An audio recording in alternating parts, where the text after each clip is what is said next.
Assalamualaikum warahmatullahi wabarakatuh. Waalaikumsalam warahmatullahi wabarakatuh. Bismillahirrahmanirrahim. Alhamdulillahi rabbil alamin.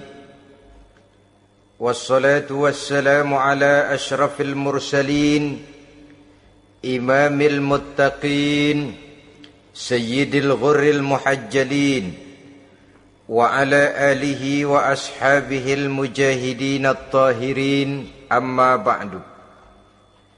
Saudara-saudara kaum muslimin rahimakumullah. Satu hari ketika seorang ulama besar bernama Al-Imam Al-Faqih Abu Lais tengah berjalan-jalan di dekat kota Basrah, berkelumpullah sekelompok orang di dekat beliau. Mereka datang mengajukan satu pertanyaan. Imam, kami ingin bertanya. Di dalam Al-Quran itu Allah Subhanahu wa ta'ala menjelaskan, Ud'uni astajib lakum. Berdoalah kepadaku, aku akan jawab doamu. Mintalah kepadaku, aku kabulkan permintaanmu. Itu dan begitu janji Allah di dalam Al-Quran. Kami, kata orang-orang tadi, sudah lama berdoa kepada Allah. Tapi kenapa sampai sekarang doa kami ini belum dikabulkan? Katanya, ud'uni astajib lakum. Kalau kamu berdoa, aku jawab, aku penuhi, aku kabulkan doamu. Itu janji Allah. Kami sudah lama berdoa pagi, sore, siang, malam. Nyatanya sampai sekarang doa kami belum dikabulkan. Ini bagaimana?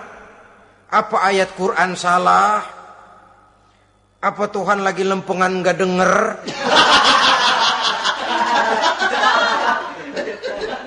Apa doa kami yang terbalik? Kelihatannya sepele saja ini. Doa tidak didengar oleh Allah. Permohonan tidak dijawab, tidak dikabulkan oleh Allah. Tapi sebenarnya kalau kita mau merenung, kemalangan apa yang paling besar dalam kehidupan ini selain daripada kalau permohonan dan doa kita sudah tidak dihiraukan oleh Allah? Artinya hidup sudah tidak diopeni oleh Allah. Jangankan Allah, saudara-saudara, kita nggak diopeni sama mertua saja bingung. Ini mertua diem aja, kalau saya salah apa salahnya, kalau ada yang dikepengenin apa kepengenannya, boyak ngomong kenapa diem begitu. Ini tidak diopeni oleh Allah. Kemalangan apa yang lebih malang selain daripada kalau doa sudah tidak didengar oleh Allah. Itu sudah kemalangan yang paling malang, lebih malang dari kota Malang saya kira.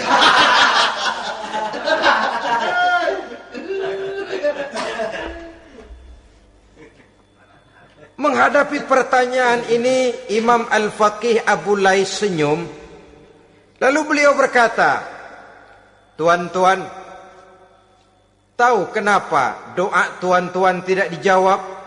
Permohonan tidak dikabulkan? Allah sudah tidak memperdulikan tuan-tuan ini? Kami tidak tahu, Imam, maka kami bertanya. Begini, hati tuan-tuan itu mati.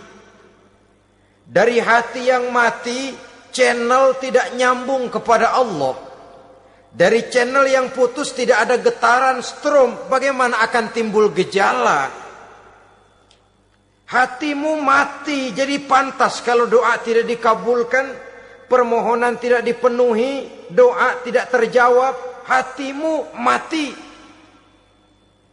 Saudara-saudara kaum muslimin, dari hati yang mati ini, getaran tidak akan sampai ke hadratullah azza wa jalla.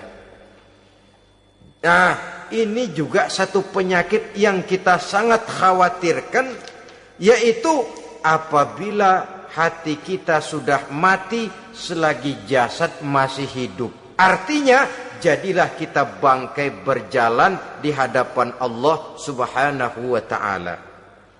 Sementara kita sangat disibukkan dengan menggali berbagai macam jenis obat penangkal penyakit zahir, dan kita kurang perhatian untuk mencari obat penangkal penyakit batin yang kalau diserang penyakitnya menghancurkan kehidupan abadi di akhirat nanti. Perkembangan ilmu kedokteran nyata benar diikuti dengan perkembangan jenis-jenis penyakit. Makin maju ilmu kedokteran, makin modern penyakit. Ngerti juga rupanya itu penyakit. Dulu kita tidak kenal yang namanya AIDS. Kita tidak tahu yang namanya liver. Kita tidak kenal yang namanya stres. Paling yang banyak cika, masuk angin, dan sebagainya. Tapi baiklah, penyakit-penyakit batin yang menyebabkan hati menjadi mati, dan dari hati yang mati, doa tidak naik, tidak didengarkan oleh Allah Subhanahu wa ta'ala. Nah, kata orang-orang tadi, yang menyebabkan hati kami mati ini apa, Imam? Beliau menjawab, pertama, araftumullaha wa lam tu'tuhu haqqahu. Yang menyebabkan hatimu jadi mati, pertama, kamu kenal benar kepada Allah, tapi haknya untuk disembah, kewajibanmu untuk menyembah, tidak pernah kamu laksanakan. Bagaimana Allah tidak akan jauh dari kita kalau kita tidak akan mengadakan pendekatan kepadanya. Dan pendekatan kepada Allah hanya bisa kita tempuh melalui jalur kegiatan ritual ibadah. Allah akan terlalu jauh apabila kita hanya membicarakannya lewat filsafat dan renungan yang mendalam. Tapi Allah akan dekat dan terasa hadir dalam hidup apabila kita dekati ia dengan pelaksanaan ibadah kepadanya. Kamu kenal Allah, tapi hakmu untuk menyembah, kewajibanmu untuk menyembah, haknya untuk disembah, tidak pernah kamu laksanakan. Kalau soal Allah kita kenal bukan main. Bahkan tidak hanya kita mengajarkan kenal juga kepada anak-anak kita. Kalau ditanya siapa pencipta matahari, bulan dan bintang? Allah. Siapa pencipta lautan, gunung, hutan belantara dan sungai-sungai? Allah. Siapa pencipta bumi, matahari dan sebagainya? Allah. Sembahyang apa enggak? Bagaimana nanti?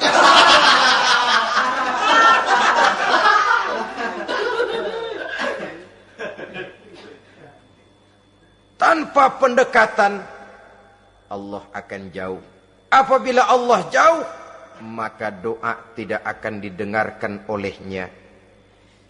Oleh sebab itu, logika mengajarkan kepada kita, berpayahlah dulu, wa mal ladzatu illa ba'da ta'ab, inna ma'al usri yusra. Di balik kesulitan menunggu kemudahan. Nikmat baru akan terasa, kelezatan hidup baru akan terasa setelah kita jerih payah banting tulang peras keringat. Rasanya memang lebih nikmat sepotong singkong hasil cucuran keringat sendiri ketimbang roti dijejelin orang. Ini berarti kita ingin mohon pertolongan kepada Allah, sementara dengan Allah sendiri kita jauh. Sama saja dalam kehidupan kita analoginya, saudara-saudara. Orang tidak kenal kepada saudara, tahu-tahu jauh dari saudara, tahu-tahu datang mau minjem duit. Apa kesan saudara? Enak aja, kenal enggak, dekat enggak, datang-datang mau minjem duit. Emang duit percetakan bapak lu?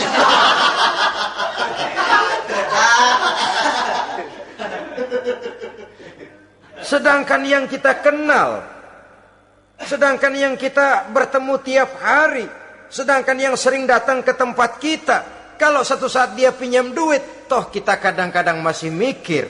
Apalagi datang nggak pernah, berkunjung nggak pernah, ngobrol nggak pernah. Apalagi kenal juga nggak pernah, datang-datang mau minta. Macam apa? Datang nemuin Tuhan setahun 2 kali. Idul Fitri, doang sama Idul Adha. Doa cerewet banget. Apa aja diminta. Saudara hadirin, bagaimana doa akan kabul, permohonan akan dijawab? Jikalau kita jauh dari Allah, kita kenal Allah, haknya untuk disembah, kewajibannya untuk menyembah, tidak pernah kita laksanakan. Itu yang menyebabkan hati kita lalu menjadi mati. Padahal mengenal Allah, setelah mengenalnya, mengadakan pendekatan kepadanya melalui ritual ibadah yang dicontohkan oleh Rasulullah Sallallahu Alaihi Wasallam. Ini hal pertama yang menyebabkan hati jadi mati. Kamu terlalu kenal Allah tapi tidak pernah menyembah kepadanya. Sama aja orang kerja kagak, habis bulan mau minta gaji. Karena kita jitak palanya. Macam apa? Kerja enggak, tahu-tahu datang mau minta gaji. Kerja dulu yang baik, habis bulan baru. Enggak diminta pun memang sudah ada jatahnya. Ibadah dulu kita kepada Allah. Soal Allah memberikan karunia kepada kita, itu hak Allah. Apabila kita dekat dengannya, ibadah yang kita laksanakan benar, karunia itu akan datang kepada kita. Saudara-saudara, yang kedua yang menyebabkan hati jadi mati, qara'tumul Qur'an walam ta'malu bih. Kamu baca Al-Qur'an tapi ajarannya tidak pernah kamu amalkan. Kamu baca Quran tapi isinya kamu injak-injak. Sehingga ada peringatan dari Rasul Sallallahu Alaihi Wasallam. Beliau bersabda, "Iza azzamat ummatid dunya wa fi riwayatin dinaron wa dirhaman nuzi'at minha haibatul Islam. Wa iza turikatil amru bil ma'rufi wan nahyu 'anil munkari hurimat 'alaihim barakatul wahyi. Wa iza tasabat ummati saqatat min 'ainillah." 3 peringatan keras tapi yang merupakan gejala penyakit kita umat Islam diperingatkan oleh Nabi kita. Pertama, iza azzamat ummatid dunya. Apabila umatku telah terlalu mengagung-agungkan dunia, apabila umatku telah jatuh menjadi umat yang materialistis, segalanya diukur dari sudut keduniaan saja, nuzi'at minha haibatul Islam, maka akan dicabutlah dari mereka kehebatan agama Islam. Hilang kehebatan Islam apabila kita jatuh menjadi umat pengagung dunia, penyembah materi. Nilai kita, keberadaan kita tidak dihargai orang lain. Orang memandang kita remeh saja. Orang Islam gak ada apa-apanya, bayar aja. Bisa dibeli, bisa diatur, bisa dikerjain, garap saja. Nuzi'at minha haibatul Islam, hilang dari mereka kehebatan Islam ini. Kenapa? Mereka telah mengagungkan dunia dan menjadikannya sebagai tujuan. Padahal dunia cuma alat, materi cuma alat, harta cuma alat.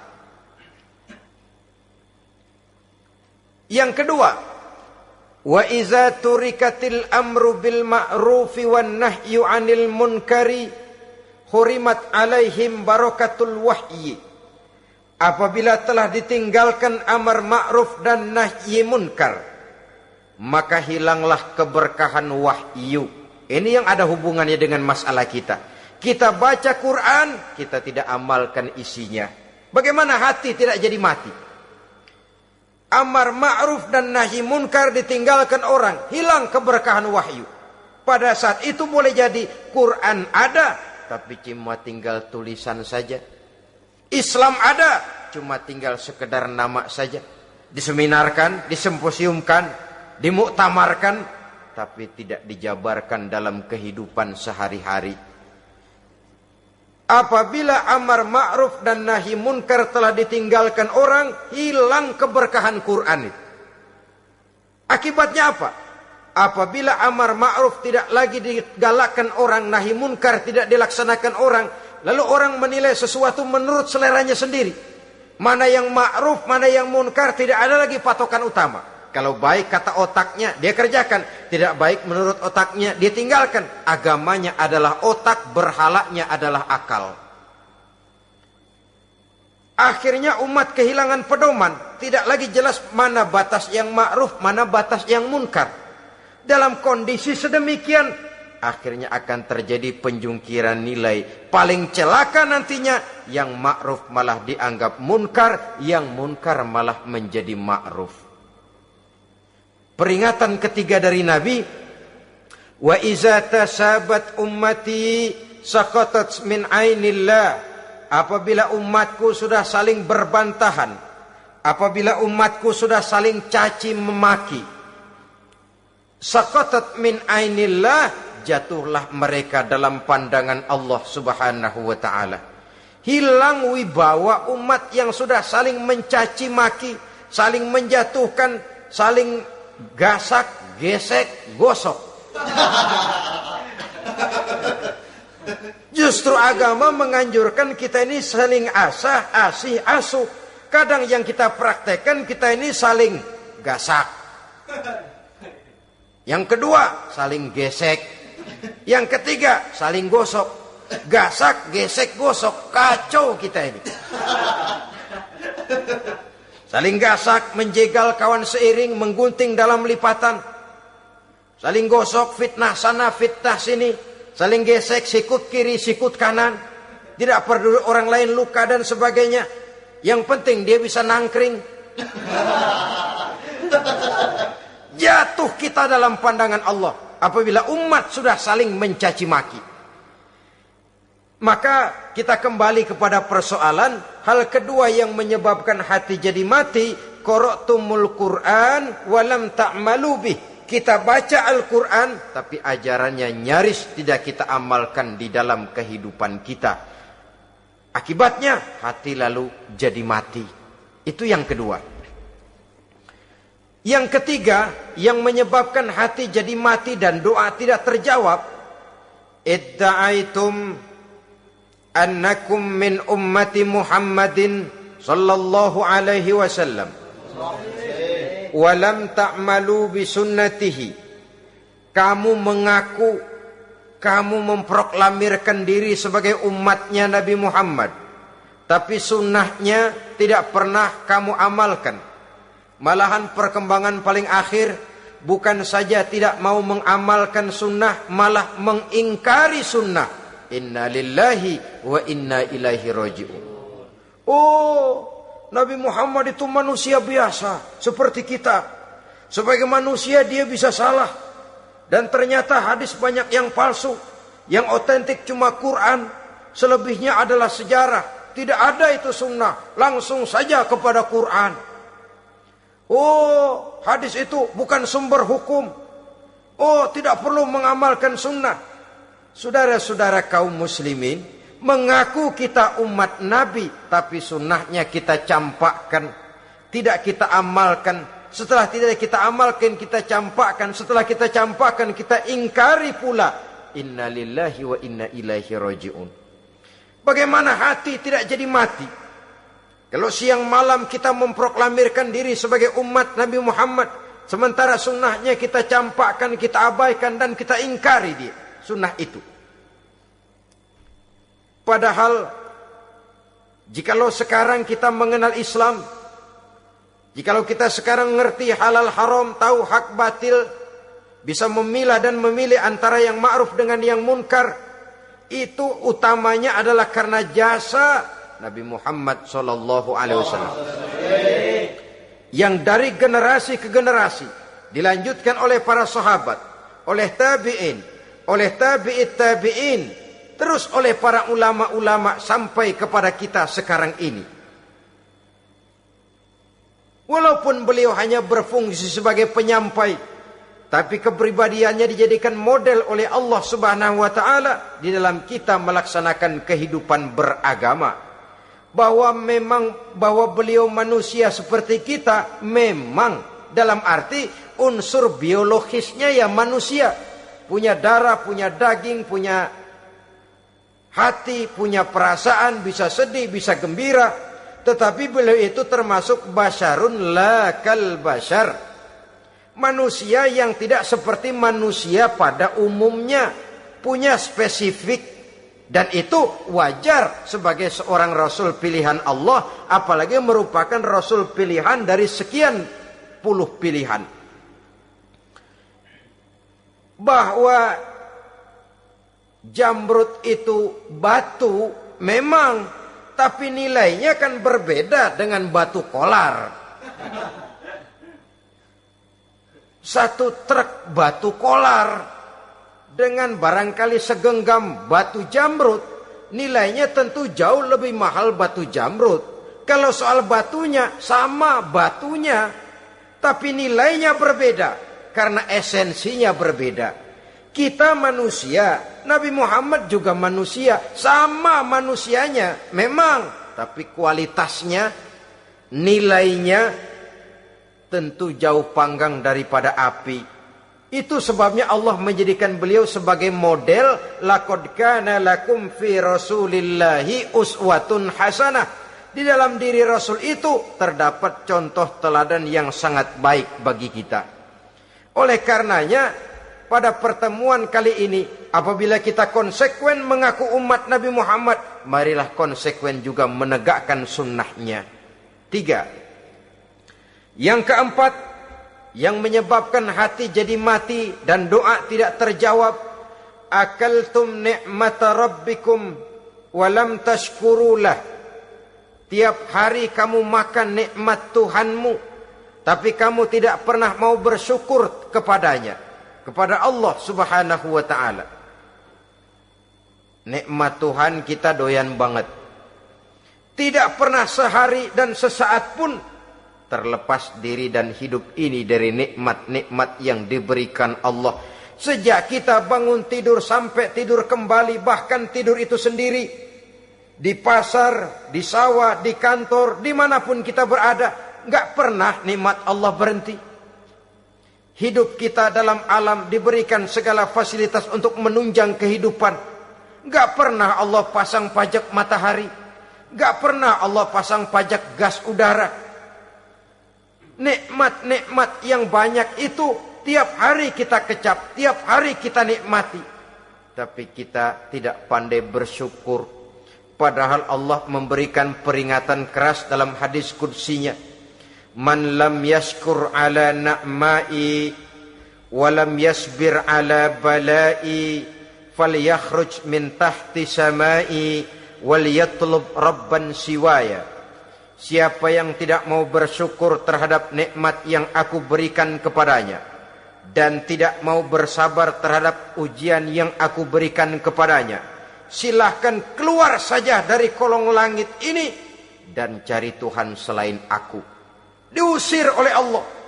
Kalau orang tidak mau bersyukur terhadap nikmat yang aku berikan, dan tidak mau bersabar terhadap ujian yang aku timpakan, keluar dari kolong langitku, keluar, cari Tuhan selain aku. Diusir. Lah yang ngusir Allah. Anak sekarang bilang mau ke Menong.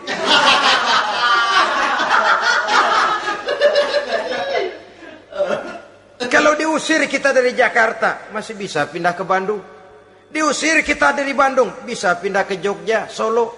Diusir kita dari Indonesia, bisa pindah ke Singapura, Malaysia. Diusir dari kolong langit, mau cari langit mana lagi? Kalau kau tidak mau mensyukuri nikmatku, tidak sabar terhadap ujian yang aku berikan kepadamu, keluar saja, keluar dari kolong langitku ini, cari Tuhan selain aku. Kalau istilah kita mah Tuhan, jengkel banget udah itu. Nikmatku, yang nikmat yang aku berikan kau makan, tapi kepadaku engkau tidak pernah mau bersyukur. Saudara-saudara kaum muslimin rahimakumullah, wajar. Kita dulunya tidak ada, sekarang ada, nikmat. Susunan biologis manusiawi kita demikian cantik, nikmat. Tinggal di bumi, fasilitas yang kita perlukan disediakan, tinggal kemampuan kita mengelolanya. Nikmat. Diberikan kita otak yang membedakan kita dengan binatang, nikmat. Diberikan kita agama, diutus para rasul untuk jadi model dalam kehidupan kita, nikmat. Kalau cara kita emang kurang apa sih? Apa yang kurang, hai manusia? Engkau tidak ada, aku adakan. Kalau aku perintahkan kau tinggal di bulan, mungkin kau tidak akan sanggup hidup. Begitu lahir juga kelepek-kelepek habis. Ya nggak ada HO2 toh di bulan, mau ngisap apa? Aku tinggalkan kau, aku perintahkan tinggal di permukaan bumi. Alamnya indah, fasilitas serba menunjang. Nikmati semuanya, semuanya untuk kamu, semuanya. Satu pintaku, syukuri nikmat yang aku berikan kepadamu. Ya bukan cuma syukur dalam ucapan, syukur dalam perbuatan. Banyak nikmat yang diterima, makin banyak dia sujud, makin banyak dia ruku, makin banyak dia mengadakan pendekatan kepada Allah.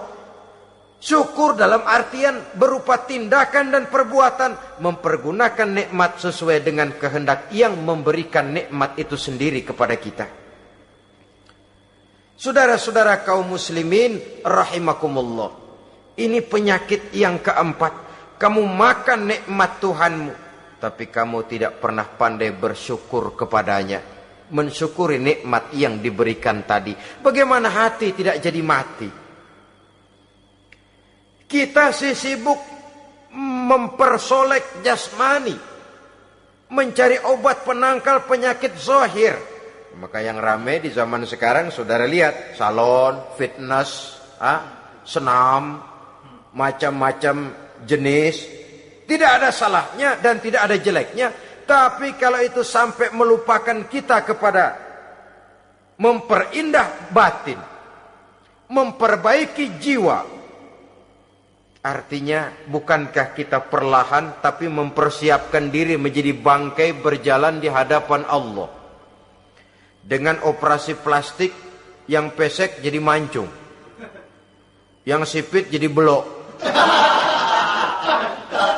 kulit keriput jadi kencang, pipi terlalu cekung bisa diatur. Saudara-saudara, tapi kalau hati yang rusak, jiwa yang rusak, kemana lagi kita akan berobat kalau bukan kepada agama? Maka hati itu jadi mati apabila kita selalu memakan nikmat Allah dan tidak pandai mensyukuri nikmat itu. Dari hati yang mati tidak akan ada getarannya. Oleh sebab itu doa tidak terjawab. Selanjutnya yang menyebabkan doa tak terjawab dari sebab matinya hati, qultum annal mauta haqqun wa lam tasta'iddu lahu.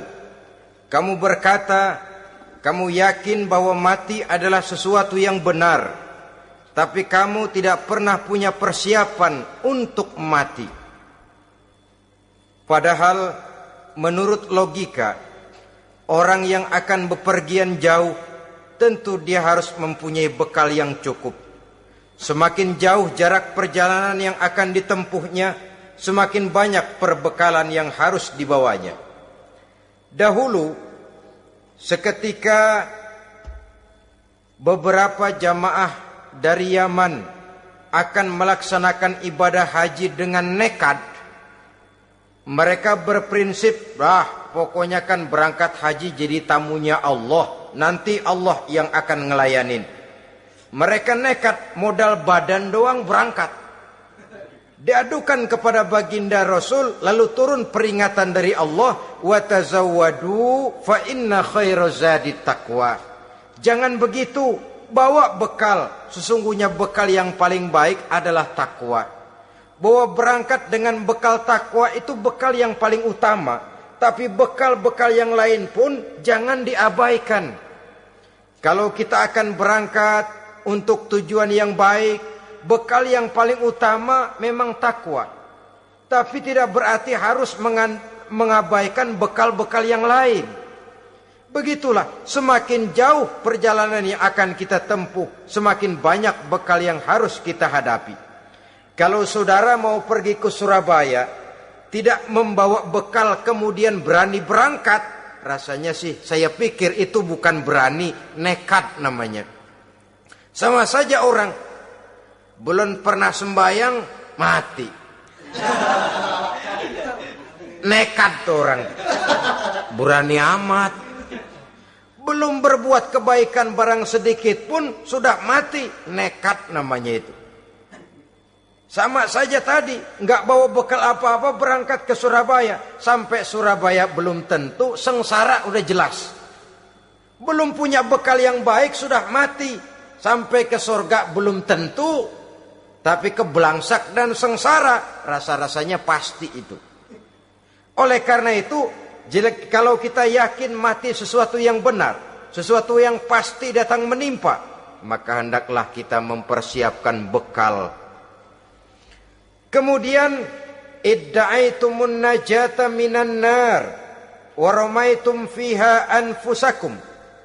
Kamu memproklamirkan diri ingin selamat dari neraka, tapi kamu lemparkan dirimu ke dalam neraka.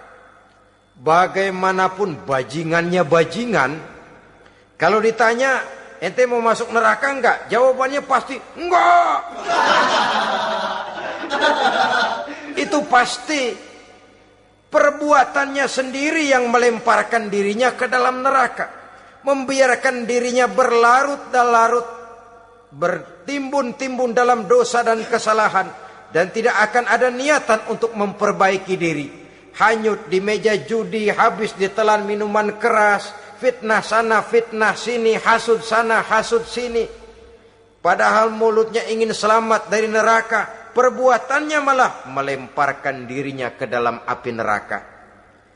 Tidak ada orang yang lebih sayang kepada diri kita selain kita sendiri.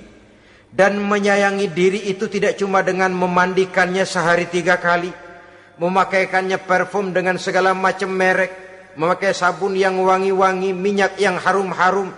Lebih daripada itu, jaga dan sayangi diri.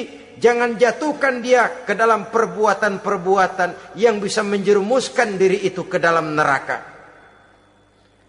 Kemudian disambung oleh Imam Al-Faqih Abu Lais yang menyebabkan doa tidak terjawab karena hati mati.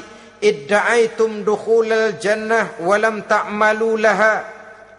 Kamu ingin masuk surga, tapi kamu berat mengamalkan perbuatan yang bisa menyampaikan kamu ke surga. Semua kita kalau ditanya, mau masuk surga? Mau. Tapi jarang yang berlomba melakukan perbuatan-perbuatan yang bisa menyampaikan kita ke surga. Kemudian yang terakhir kata Imam Al-Faqih Abu Lais, dafantum mautakum walam ta'tabiru laha. Kamu menguburkan orang yang mati di antara kamu, tapi kamu tidak bisa mengambil iktibar, tidak bisa mengambil pelajaran dari mayit yang jenazah yang kau kuburkan itu.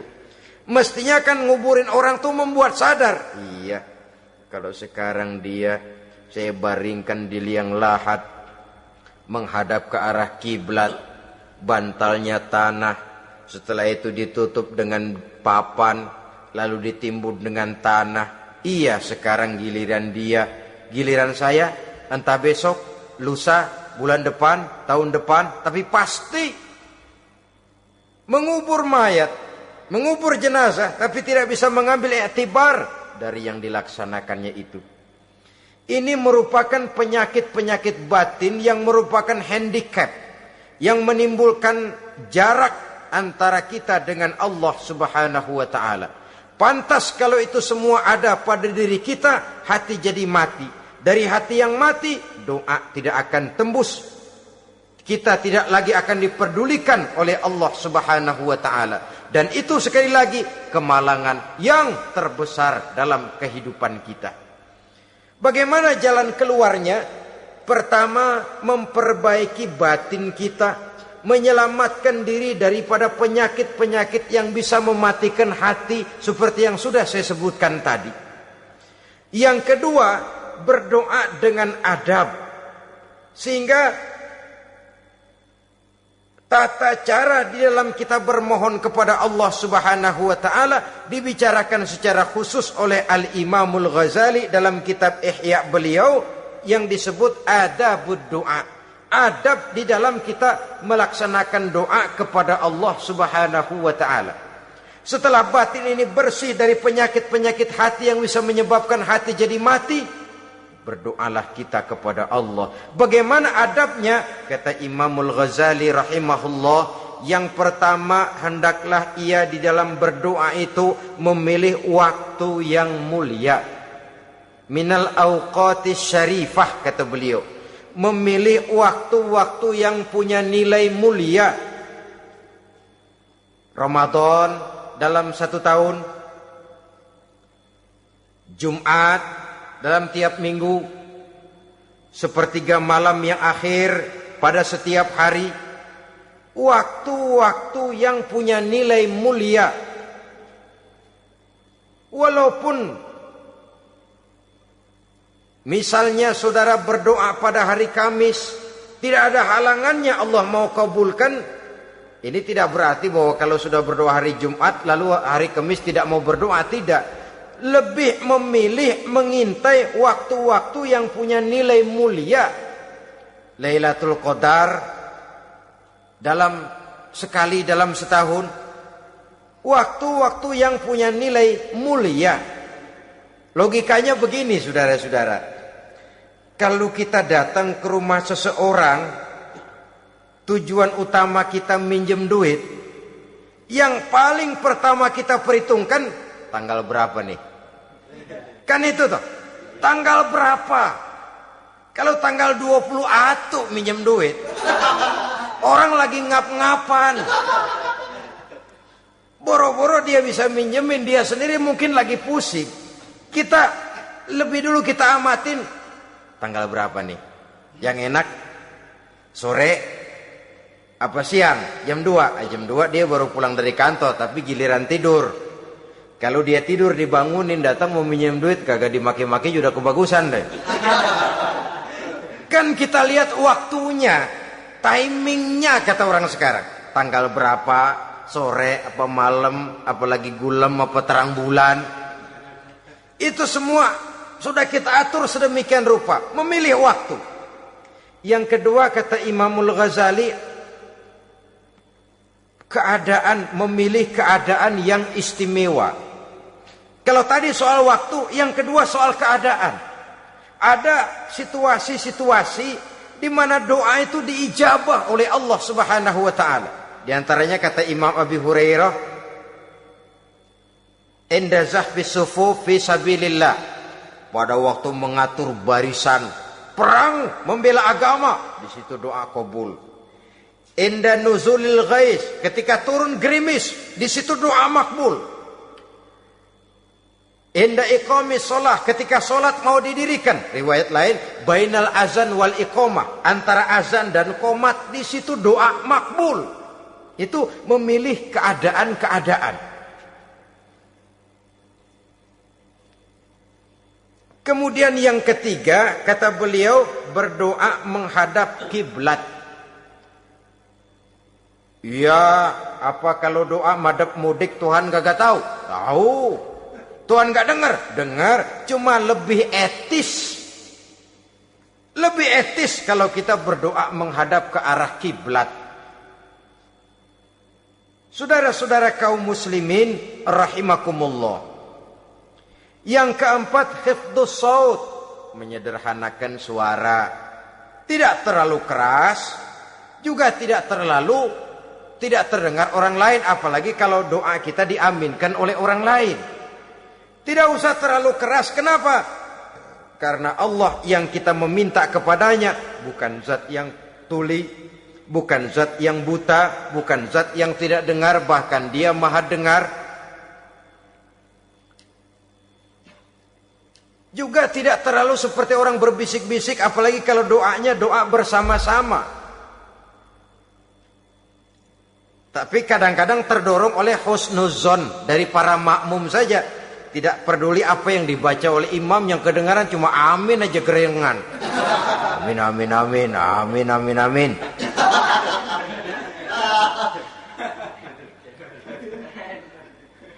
Juga tidak terlalu keras. Seperti orang berdoa, seperti orang pidato. Saudara-saudara kaum muslimin rahimakumullah. Yang kelima, alla yatakallafa saja fid doa. Dalam berdoa, kalau istilah kita, jangan nyelongcong. Sajak sujak ini menunjukkan sikap berani kepada Allah. Misalnya ada orang berdoa, ya Allah ampunilah saya kalau engkau mau. Kalau Allah mau. Kasihanilah saya ya Allah kalau engkau mau. Itu doa orang songong. Atau sama saja, ya Allah berilah saya rezeki dikit aja. Emang kenapa pakai begitu?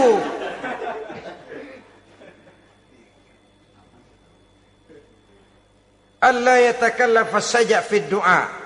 Yang keenam kata Imamul Ghazali, at-tadarru' wal khusyu'. Dengan tadarru' dan khusyu', dengan sikap tawadu, benar-benar ya seperti kitalah kalau datang memang menghajatkan pertolongan dari seseorang, segala action kita atur supaya hajat kita itu kabul, kan begitu. Kadang-kadang istilah orang kalau perlu ngesor mah ngesor dah, yang penting permintaan dikabulkan, gitu saja. Kita lihat sekarang ini, ramai orang bicara soal film-film Parno. Kelihatannya pendatang-pendatang baru, pokoknya asal bisa main dah, bugil ya bugil dah. Yang penting nyohor, bisa tampil. Walaupun dalinya semua sama, mula-mula cuma iseng. Adegan panas bagaimana? Kalau tuntutan skenario apa boleh buat? Apa boleh buat? Emang nggak bisa milih. Setelah film beredar baru saya juga jijik ngeliat, lah tadi kemana waktu bikin? Udah jadi baru jijik, bikinnya merem memang itu.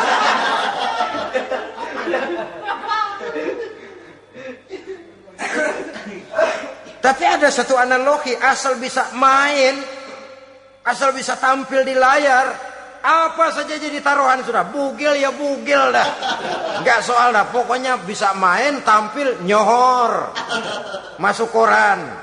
Udah seperti kata-kata orang Arab, bul ala zamzam fatu'raf. Kalau pengen terkenal, kencingin sumur Zamzam. Artinya apa? Bikin yang aneh-aneh, yang orang nggak kerjain, ntar ngetop. Yang ngetop lempengan jeleknya. Sumur Zamzam dikencingin, kan nyohor itu. Sedunia orang kenal. Kenapa? Gila. Saudara-saudara kaum muslimin rahimakumullah, sangat kita sayangkan kalau lalu orang berlomba-lomba dengan cuma modal paha mulus, wajah cantik, dimauin apa saja mau lalu bisa tampil. Akibatnya yang jadi korban adalah anak-anak kita. Disuguhi tontonan-tontonan yang meracuni jiwa mereka. Walaupun akibatnya barangkali ya lain, seperti band orkes dengan film memang akibatnya tidak langsung ya. Kalau band orkes akibatnya langsung, dia bisa berantem di tempat lokasi.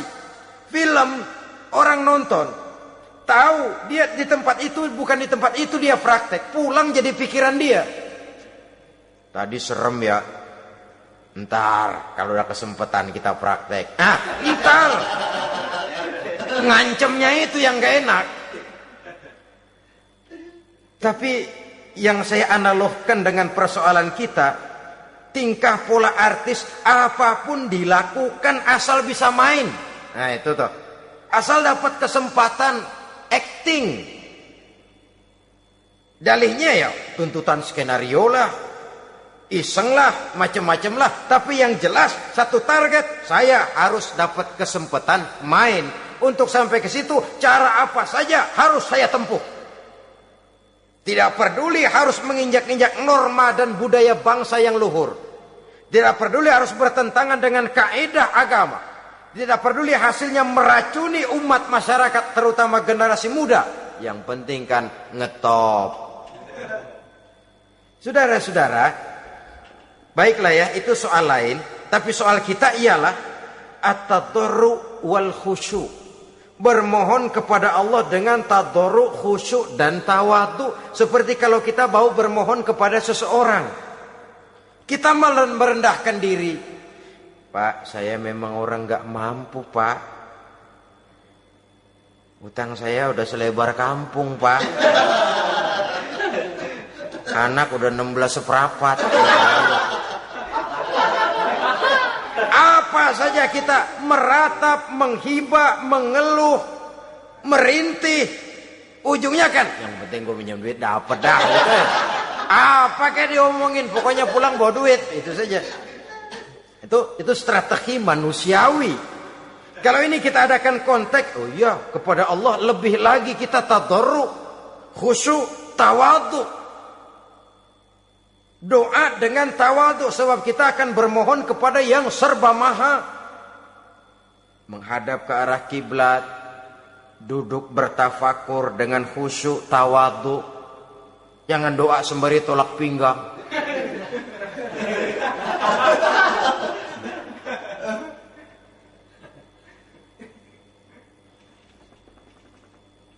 Yang ketujuh, kata Imamul Ghazali, ayyujzimad du'a wa yuqina bil ijabah.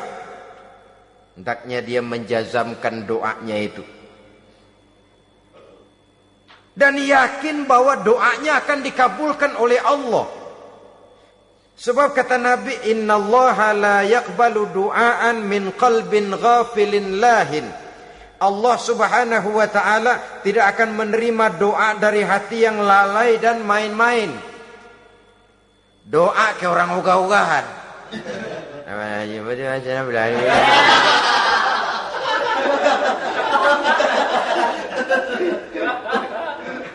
Kali malaikat nyongok dong, lu minta apa lu?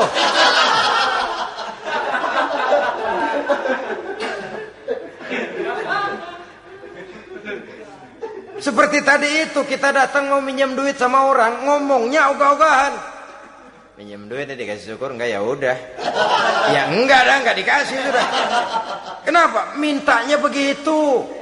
Enggak serius dan enggak yakin bahwa doanya akan dikabulkan. Kalau kita sudah punya keyakinan, jangan-jangan doa saya enggak diterima Allah. Enggak. Kata Allah, ana inda zanni abdi bi. Aku sih bagaimana menurut sangka hambaku kepadaku saja. Kalau sangkanya baik, aku baik. Kalau sangkanya doanya dikabulkan, aku kabulkan. So itu doa harus dengan pasti dan harus dengan yakin doa itu akan dikabulkan dan meluruskan harapan, membenarkan cita-cita, meluruskan maksud apabila doa itu dikabulkan oleh Allah Subhanahu wa taala. Saudara-saudara, oleh karenanya jangan doa setengah hati. Jangan berdoa sambil main-main. Apalagi menghadap kiblat dengan dua tangan terangkat sebagaimana dicontohkan oleh Rasulullah sallallahu alaihi wasallam. Bahwa berdoa tanpa mengangkat kedua tangan pun Allah tahu. Allah dengar. Tapi kelihatannya kurang serius. Seolah-olah terserah dah Tuhan, mau dikasih ya kasih, enggak ya udah. Seolah-olah kita tidak serius dalam berdoa. Kemudian yang berikutnya kata Imamul Ghazali, ayyaftataha du'a bi zikrillah fala yabda'u bi su'al.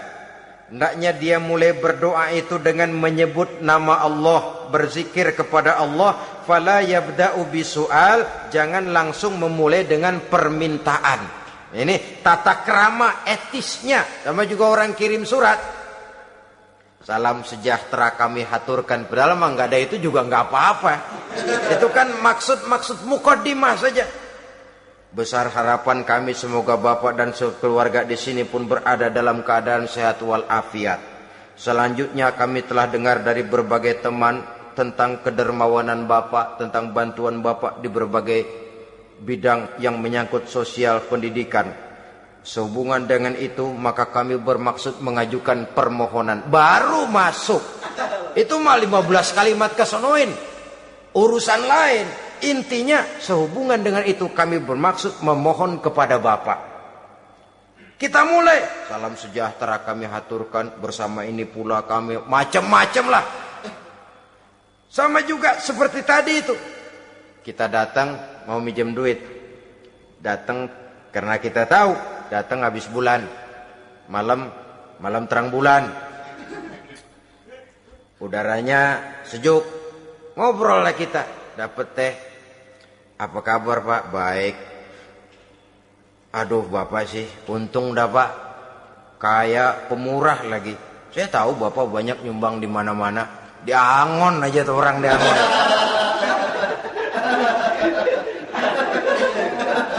Kira-kira udah mau telap aja baru dikedat. Ngomong-ngomong Pak. Nah, mulai nih kalau udah ngomong dah tuh mulain. Baru masuk. Jadi etisnya berdoa itu dimulai dengan zikrullah. Karena itu umumnya dimulai dengan Alhamdulillahi Rabbil Alamin. Kita puji dulu Allah. Alhamdulillahi Rabbil Alamin. Hamdan yuwafi ni'amahu wa yukafi'u mazidah. Kita puji dulu Allah. Seperti orang tadilah. Kita puji dulu kebaikannya. Walaupun pada akhirnya kita minjem duitnya. Sebenarnya Allah nggak perlu dipuji tuh. Dipuji atau tidak Allah tetap termulia. Ini etis manusia.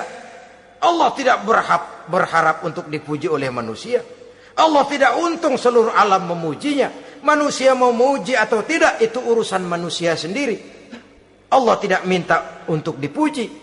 Allah juga tidak gila kepada pujian. Kalau kita memulai doa dengan pujian, etis kita kepada Allah Subhanahu wa taala di dalam kita bermohon kepadanya. Saudara-saudara kaum muslimin rahimakumullah.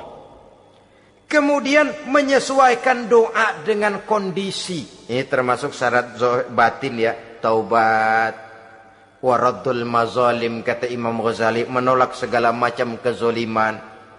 Artinya kalau berdoa itu tahu diri.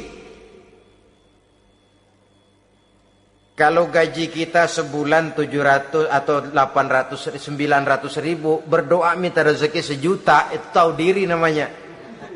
Kan cuman kurang 100 ribu.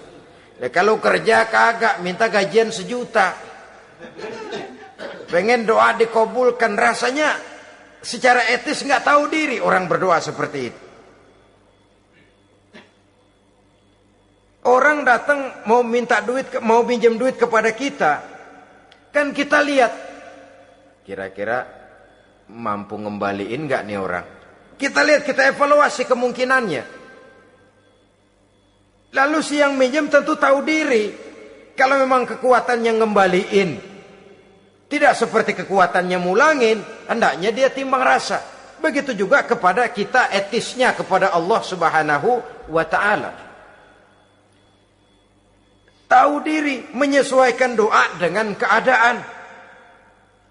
Kalau tidak ada gap terlalu jauh panggang daripada api, nanti nasibnya bagai si pungguk merindukan bulan. Apabila adab-adab di dalam berdoa ini kita perhatikan, sejak dia dari adab yang zahir sampai kepada adab yang batin, kemudian penyakit-penyakit yang membuat hati itu jadi mati, maka insya Allah doa kita dijabah oleh Allah Subhanahu wa ta'ala. Dalam Al-Baqarah ayat 186, Allah Subhanahu wa ta'ala menjelaskan, wa iza sa'alaka ibadi anni fa inni qarib ujibu da'watad da'i iza da'ani falyastajibu li wal yu'minu bi la'allahum yarshudun.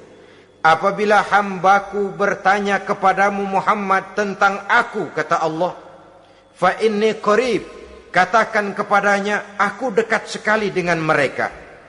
Ujibu da'watad da'i iza da'ani, aku akan jawab aku kabulkan permohonan orang-orang yang berdoa kepadaku.